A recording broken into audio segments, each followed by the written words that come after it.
시진핑의 악몽이 현실이 되어 그는 급히 벙커로 이동했습니다. 핵무기가 중국 군사기지와 도시로 향하고 있습니다. 중국이 본토를 핵 공격에서 방어할 수 있을까요? 대만에 국한됐던 위기가 이제 통제 불능으로 번지고 있습니다. 수년 전 해상대치로 시작된 상황은 빠르게 아찔한 위기, 영공 침범, 그리고 오해된 신호들로 발전했습니다. 미국이 곧 병력을 투입해 상황을 안정시키려 하지만 안정화는 베이징이 쓰지 않는 표현입니다. 상황은 빠르게 악화됩니다. 양측 모두 자신들이 방어적으로 행동하고 있다고 주장하지만 그 방어적 행동이 해군 함정 침몰과 위성 격추로 이어지는 순간까지 계속됩니다.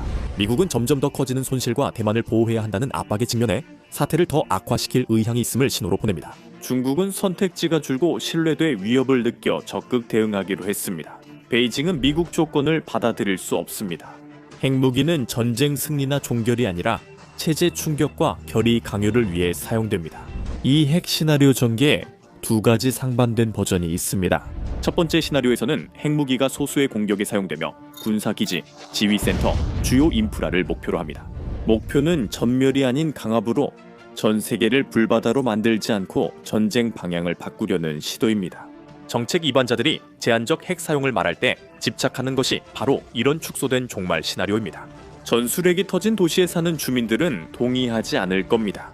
두 번째 선택지는 훨씬 더 파멸적입니다. 소수의 탄두가 날아오는 것이 아니라 중국은 모든 방향에서 동시에 방어망을 압도하도록 설계된 전면적인 핵공격에 직면하게 됩니다. 경보가 울리면 미사일 시스템은 작동하지만 요격 미사일이 소진되고 결정이 빠르게 내려져 상황이 급변합니다. 그 시점이 되면 중국이 얼마나 피해를 막을 수 있는가가 아니라 나라 전체 중에서 과연 얼마만큼이 제대로 기능하며 살아남을 수 있는가가 진짜 문제가 됩니다. 핵 미사일 방어에 대해 꼭 이해해야 할 중요한 점이 있습니다. 최신 요격 미사일이 있어도 날아오는 걸 정확히 못 보면 눈을 가리고 피구하는 것과 같습니다. 중국도 이를 잘합니다. 2010년 중국은 미국 조기 경보 위성 네트워크와 유사한 시스템 구축을 시작했습니다. 2017년까지 중국은 통신 기술 실험 위성을 발사하기 시작했고 이 위성들은 미사일 발사 열 신호를 감시합니다. 이 위성들은 지상 약 22,000마일 아래에서 대륙간 탄도미사일 엔진의 적외선 신호를 포착하는 것이 유일한 목적입니다. 위성은 이야기의 일부일 뿐입니다. 중국은 약 2,500마일 밖 미사일 발사를 탐지할 대형 레이더 시설을 건설했습니다. 이 레이더들은 미국의 ICBM이 발사될 알래스카를 겨냥해 전국 곳곳에 전략적으로 배치되어 있습니다. 다른 시스템들은 푸젠과 신장에서 다른 경로도 감시 중입니다. 2025년 9월 중국은 군사 퍼레이드에서 최신 방어 무기를 선보였습니다. 독재자의 무기 박람회였습니다.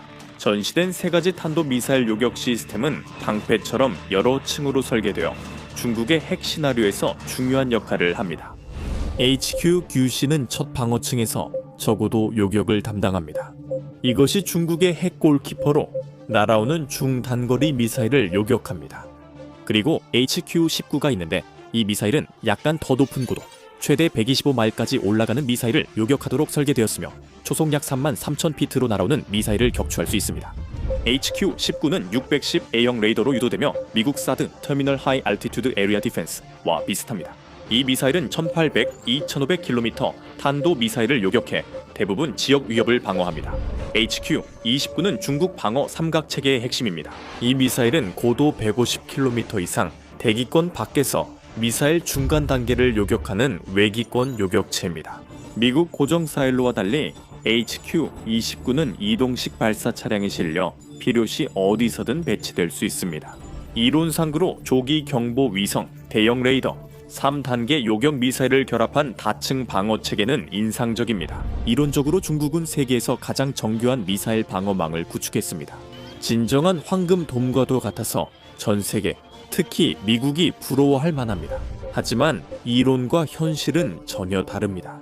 미사일 발사 시 방어망 효과를 시나리오 1번부터 살펴보겠습니다. 이것이 모두가 멈추길 바라는 핵전쟁의 버전입니다. 다른 버전은 전쟁뿐 아니라 나라 자체를 끝낼 수 있기 때문이죠. 태평양 어딘가에서 오하이오급 잠수함 2척이 최고 경계 태세로 사정거리 내에서 트라이던트 2 미사일 20기를 언제든 발사할 준비가 되어 있습니다. 각 미사일에는 6개의 탄두가 실려 있습니다. 즉 아무도 눈치채지 못하는 2척의 잠수함에서 240회의 잠재적인 핵공격이 가능하다는 뜻입니다. 다행히도 그들의 명령은 전면적인 종말을 불러오는 것이 아닙니다. 하지만 그들은 상관이 전달하길 원하는 메시지를 보냄으로써 자신들이 첫 번째 도미노를 쓰러뜨리는 존재가 될 수도 있다는 사실을 알고 있습니다. 목표 패키지는 15, 20개의 탄두로 중국 문명을 파괴하는 것이 아니라 대만 인근에서 중국의 방역 능력을 무력화하는 데 중점을 둡니다. 이것이 중요한 차이점입니다. 목표 목록은 중국이 파괴되길 원치 않는 것들의 집약입니다. 예로 베이징 외과학중앙군사위원회 지휘 벙커가 있습니다. 간수성과 헤이룽장성 일대에는 둥펑 41 미사일 기지가 위치해 있으며 이곳은 중국의 지상 기반 대륙간 탄도미사일 사일로입니다. 또한 하이난섬의 롱포 해군 기지는 중국 진급 탄도미사일 잠수함의 모항기며 각 잠수함에는 12기의 핵미사일이 실려 있습니다. 여기에 외딴 내륙탄두 저장소와 조기경보 레이더까지 포함하면 중국 방역 능력을 무력화할 표적 패키지가 완성됩니다. 미국이 사용하는 W-88 탄두는 약 475킬로톤 위력입니다. 참고로 알려드립니다. 히로시마 폭탄은 16킬로톤이었고 이 탄두들은 30배 강력합니다. 목표까지 비행시간은 25분입니다. 트라이던트 미사일이 바다에서 발사되면 중국 위성들이 즉시 적외선 신호를 감지합니다. 이는 거의 피할 수 없습니다. 미사일 발사는 어둠 속에서 20개의 조명탄을 동시에 터뜨리는 것과 같으며 경보가 군사 네트워크를 통해 울리고 중국은 즉시 대응합니다. 이것이 핵교전에서 가장 위험한 결정의 순간입니다. 이때 소수만 화면을 바라보며 시작됩니다. 중국 우주감시시설 37기지에서 요원들이 모니터에 나타난 궤적을 관찰합니다. 이것이 훈련이나 오류가 아님을 확인하는데 60초 정도 걸립니다. 위협은 실제로 빠르게 다가옵니다. 중국 지도부는 상황이 계속 제한될지 통제 불능이 될지 결정해야 합니다. 만약 공격이 정말로 제한적이라면 경고에 따라 즉시 발사해 전면 핵전쟁의 위험을 감수할 것인지 아니면 기다렸다가 지휘소와 통신망을 잃을 위험을 감수할 것인지 결정해야 합니다. 지휘관들은 방어 대상을 선택해야 하며 요격 미사일이 한정되어 베이징 미사일 사일로나 잠수함 기지 등 모두를 보호할 수 없습니다. 한 표적의 미사일을 발사할 때마다 다른 표적이 드러납니다. 미사일이 대기권을 쳐넘으면 610A형 레이더가 지상에서 추적합니다. 컴퓨터 시스템이 탄도 궤적을 계산하기 시작하면서 각 탄두가 어디로 향하는지 파악합니다. 표적은 금방 명확해집니다. 그것들은 도시가 아니라 지휘 인프라입니다. 전략가들은 군사력을 무력화하려는 방역을 카운터포스 타격이라 부릅니다. 민방위 시스템이 작동합니다. 하지만 현대 중국의 대도시들은 실질적인 보호를 위한 여지가 거의 없습니다. 대피소는 존재하지만 많은 곳이 노후되었거나 접근이 어렵거나 단순히 너무 멀리 떨어져 있습니다. 짧은 시간에 수백만 명을 대피시키는 건 불가능합니다. 군사 목표물 근처 민간인들은 경보가 울릴 때 어디에 있느냐 생존이 달려 있습니다. 이 단계에서 민방위는 생명을 구하는 것보다는 공황을 방지하는 데 더 초점이 맞춰져 있습니다. 그리고 중국이 상황을 파악할 즈음에는 대응할 시간이 약 20분밖에 남지 않습니다. 발사 허가가 베이징과 내몽골의 HQ-29 포대에 전달되고 지휘관들은 사격 해법을 받습니다. 복잡한 계산으로 요격 미사일의 경로와 도착 시간을 정확히 알려줍니다. 미사일이 성공해도 마찬가지입니다. 피해는 폭발 방향을 넘어섭니다. 살아남은 기지도 전력, 통신, 연료 저장고를 잃을 수 있습니다. 항공기는 멀쩡하지만 전자기 펄스 때문에 비행 불가하며 항공 전자장비가 망가집니다. 부대는 고립됩니다. 중국이 전력을 보유해도 실제로는 지휘체계가 무너지기 시작합니다. HQ-29 요격 미사일은 들어오는 탄두와 물리적으로 충돌해야 합니다. 즉, 실제로 제대로 맞아야 한다는 뜻입니다. 그 모든 동안 그 탄두는 우주의 진공 상태에서 음속의 23배 속도로 움직이고 있습니다. 한 번의 기회에서 중국 HQ 요격 미사일은 높은 지를 견딜 수 있게 설계되었습니다. 이런 가속도는 인간을 완전히 으깨버릴 수 있습니다.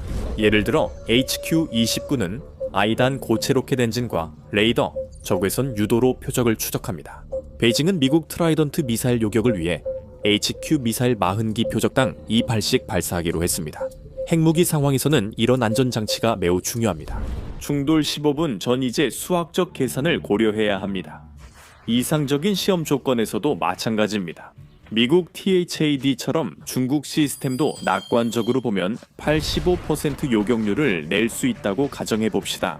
20개 탄두, 40개의 요격 미사일을 쓰면 16, 17개만 요격 성공 3, 4개는 통과합니다. 1425에서 1900킬로톤 사이의 폭발력, 이 중국 영토에 떨어지게 됩니다. 이는 히로시마 원폭의 약 100배에 해당하는 위력입니다. 여러 목표 지점에 분산되어 떨어지게 되죠. 탄두 한 발이 오전 8시 47분 하이난섬 롱포 해군기지를 타격합니다. W-88 탄두는 기지 상공 2000피트에서 공중 폭발에 최대 파괴력을 발휘하도록 설계됐습니다. 정확히 1만 분의 1초 동안 하이난 상공에는 작은 태양이 떠오릅니다. 핵심 온도가 1억 8천만, 화씨인 화염구는 지름 1.8 마일까지 팽창하며 내부의 모든 것은 즉시 소멸합니다. 건물이 증발하고 사람들이 플라즈마로 변하며 폭발 충격파가 빨라집니다. 충격파는 시속 620마일로 가속하며 그곳에 주둔한 철근 콘크리트 잠수함 경납고를 완전히 파괴합니다. 중국의 진급 잠수함 6척 중 4척 이 정비를 위해 항구에 정박해 있습니다.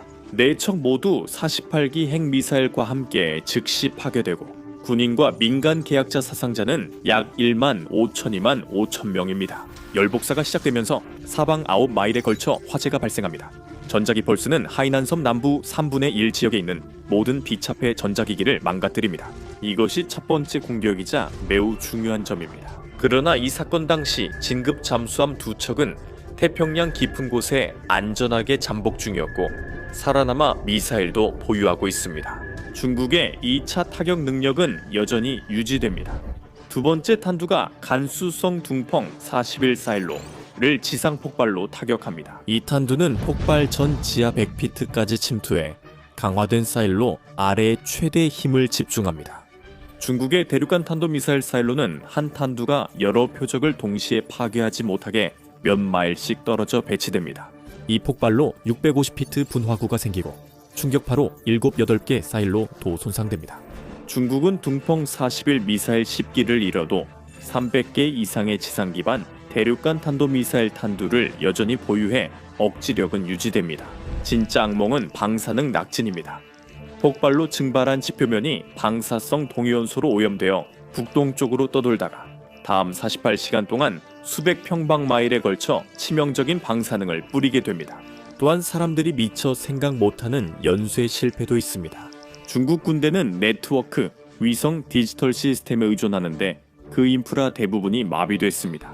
만약 탄두가 중앙군사위원회 벙커를 타격한다면 핵 지휘 권한은 혼란에 빠질 것입니다. 발사 명령을 내리는 사람들이 죽었을 수도 있고 그 명령을 전달하는 시스템이 손상됐을 수도 있습니다. 잠수함과 직접 연락하려면 바닷물을 통과하는 초저주파를 쓰는 대형 무선 시설이 필요합니다. 그런 시설이 손상되거나 사라지면 잠수함 함장은 기존 명령에 따라 직접 결정해야 합니다. 이는 누구도 원치 않는 결정입니다. 하지만 태평양의 두 잠수함은 여전히 바다에 있습니다. 각 잠수함은 사거리 6200마일 의취량 3미사일 12기를 탑재해 미국 서부 해안 공격이 가능합니다. 그들의 통신 시스템은 본국이 파괴돼도 작동하도록 특별히 설계됐습니다. 이 제한된 공격으로 즉시 2만 5,004만 명이 사망하며 대부분 군인입니다. 탄도미사일 잠수함 4척, 대륙간 탄도미사일 15기, 주요 지휘시설이 파괴됩니다. 중국은 핵무기 50, 60기를 잃더라도 500기 이상을 운용할 수 있으며 2차 보복 능력도 그대로 유지됩니다. 중국은 치명적 피해를 입지만 핵 보유국으로 생존하며 상호 확증 파괴가 여전히 유효함을 의미합니다. 이것이 핵전쟁에서의 자제입니다. 즉, 핵 강대국이 상대를 공격하면서도 자국 문명을 지키는 방법을 보여줍니다. 이 모든 것 위에 가장 취약한 표적은 지휘 및 통제 체계입니다. 중앙지휘부와 통신이 끊기면 권한이 분산되고 잠수함 지휘관들은 불완전한 정보로 기존 명령에 의존합니다. 제한적 타격은 메시지 전달이 목적입니다. 그러나 핵무기 사용 후 자재는 불안정해지고 더 끔찍한 상황이 빠르게 펼쳐질 수 있습니다. 이제 그 자재가 완전히 사라지면 어떤 일이 벌어지는지 이야기해봅시다. 시나리오인은 전략적 오산이나 믿기 힘들 정도로 완전히 실패한 외교 등 뭔가가 치명적으로 돌이킬 수 없게 잘못됐다고 가정합니다. 모든 플랫폼에서 약 250, 300개 탄두가 발사되며 몬태나와 와이오밍 사일로에서 ICBM이 35분간 비행합니다. 태평양에서 발사된 잠수함 미사일은 15-20분 내 도착하며 B 폭격기는 공중 발사 순항 미사일을 투하합니다. 이 공격은 15-20분 간격으로 반복되도록 설계됐습니다.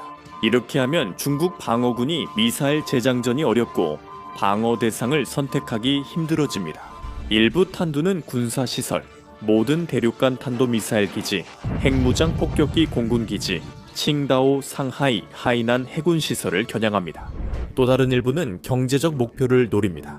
전 세계 컨테이너 물동량 40%를 처리하는 대형 항구, 제조센터, 발전소, 정유시설 등이 포함됩니다. 또한 인구 밀집 지역도 있습니다. 중국에는 인구 1000만 명 이상 도시가 18곳 있습니다. 베이징은 2260만 명, 상하이는 2100만 명이 넘습니다. 광저우 선전 회랑 지역 인구는 약 4000만 명에 달합니다. 주요 도시는 모두 여러 탄두가 배정됩니다.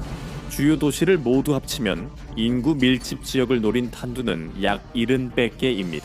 중국의 방어 대응은 제한된 시나리오에서 봤던 것과 같은 방식으로 진행됩니다. 하지만 이제 모든 위성들이 20개의 미사일이 아니라 수백 개의 미사일을 추적하고 있습니다. 37 기지 스크린은 궤적과 불빛으로 가득해 크리스마스 트리처럼 보입니다. 컴퓨터 알고리즘은 위협 우선순위 정리에 어려움을 겪고 있습니다. 그곳 요원들은 베이징과 상하이, 수도와 경제, 핵 전력 보존과 민간인 방어 중 무엇을 선택할지 결정해야 합니다. HQ-29 미사일 포대들 이 전력을 발사합니다. 당시 중국은 수십 대 이동식 발사대를 대기시켰습니다. 중간 단계 요격용 미사일은 40-60기 HQ-19 시스템은 종말 단계 방어용으로 300-400기를 추가합니다.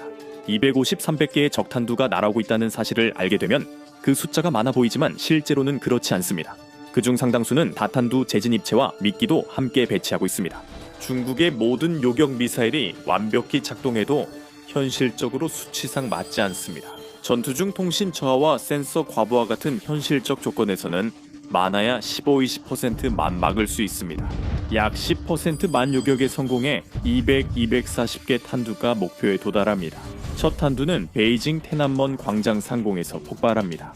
화염구의 지름이 2마일이 넘고 자금성 테난먼 등 반경 내 모든 것이 불타는 섬광에 순식간에 사라집니다. 폭발 충격파는 5마일 방역 내 모든 건물을 파괴하고 모든 사람을 사망에 이르게 합니다. 100만 명이 9마일 밖까지 즉시 사망하고 중국은 큰 피해와 수백만 명의 추가 사상자를 겪습니다. 베이징은 15개의 추가 탄두로 여러 구역과 군사시설이 타격받습니다. 수도에서는 1,800만, 2천만 명, 인구 밀도가 더 높은 상하이에서는 2천만, 2,200만 명이 즉시 사망합니다. 비슷한 공격으로 광저우 선전 메갈로폴리스에서는 약 2,500만, 2,800만 명이 사망합니다. 충칭, 청두, 텐진, 우한, 시안에도 각각 여러 차례 공격이 가해집니다. 이 7도시를 합치면 약 1억 명의 주민이 있습니다. 4,500만, 5,500만 명이 즉시 사망하고 첫 24시간 동안 총 1억 1천만, 1억 3천만 명이 사망합니다. 미국 전체 인구의 3분의 1에 해당하는 사람들이 단순히 존재하지 않게 되는 셈입니다. 또한 6천만, 8천만 명은 심각한 부상으로 치료가 필요하지만 병원이 없거나 전기가 끊겨 의료 서비스를 받지 못합니다. 곧 피해 인구가 2억 명 중국 인구의 14%에 달합니다. 그러나 이는 즉각적 영향에 불과합니다. 여러 개의 탄두가 발전 시설을 목표로 합니다. 세계 최대 규모의 수력 발전소인 산샤댐이 파괴됩니다. 산시성 석탄 발전소는 파괴되고 원자력 발전소도 가동 중단이나 타격을 입습니다. 몇 시간 만에 중국 전력망 대부분이 정전됩니다. 그때부터 정수시설이 멈추고 식품이 부패하기 시작합니다. 중국의 네 주요 항구는 연기와 잔해로 가득 찬 수로로 변합니다. 전적으로 전기와 중앙통제에 의존하는 고속철도망도 마비됩니다.